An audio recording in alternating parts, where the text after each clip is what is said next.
Coucou mes amours, bienvenue dans cette nouvelle vidéo. Comme vous avez pu voir dans le titre, vous savez que nous parlerons ici de fibromes, de myomes et de kystes utérins. Oui, je vais vous présenter quelques remèdes naturels pour éliminer les fibromes.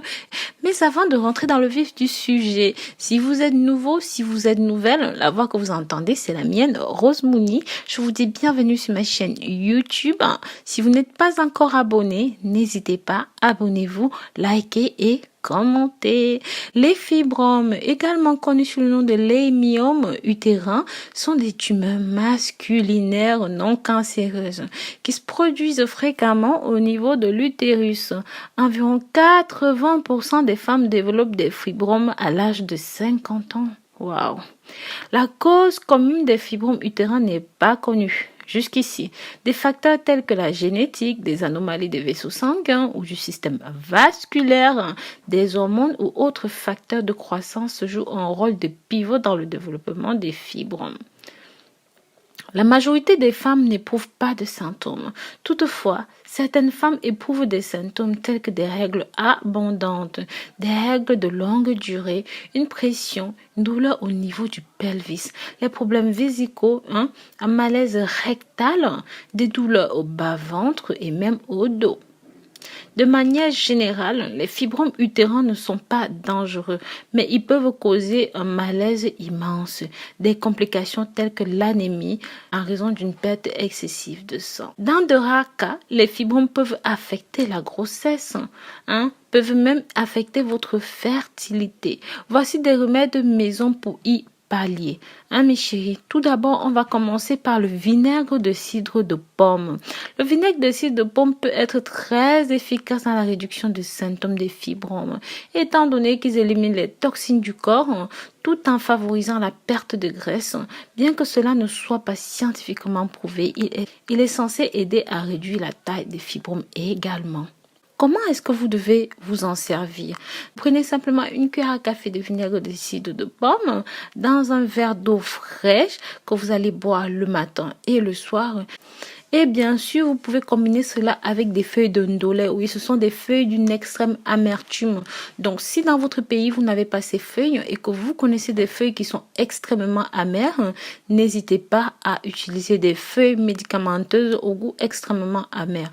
Vous pouvez utiliser cela aussi. Comme je vous l'ai dit, buvez énormément d'eau. Et je vous conseille aussi de boire le thé vert. Je vous ai fait une vidéo sur le thé vert hier. Sachez que le thé vert contient la gallate d'épigallocatechin, EGCG, un composé qui inhibe la croissance des fibromes en augmentant leur taux de mortalité. L'aile EGCG a des effets anti-inflammatoires, prolifératif, antioxydant, plus la réduction de la taille du fibrome. Le thé vert peut réduire la gravité des symptômes qui accompagnent les fibromes. Buvez 2 à 3 tasses de thé vert par jour. Prenez 2 capsules de 400 mg de thé vert par jour pendant plusieurs mois. Et je vous assure, mes amours, vos fibromes ne seront plus qu'une histoire ancienne. Maintenant, mes amours, nous allons parler de l'huile de ricin, ce qu'on appelle castor oil en anglais. L'application d'un pansement à l'huile de ricin sur l'abdomen aide à stimuler le système lymphatique et circulatoire et aidera à augmenter les lymphocytes. Ce sont des cellules qui font face aux maladies afin d'éliminer les toxines pathogènes du corps. Un praticien de la médecine holistique estime que l'accumulation de ces toxines joue un rôle crucial dans le développement des fibromes. En outre, l'huile de ricin contient l'acide ricinoloïque qui jouit des puissantes propriétés anti-inflammatoires. N'utilisez pas ce remède si vous essayez de tomber enceinte ou alors pendant vos règles. Cela pourrait s'avérer catastrophique.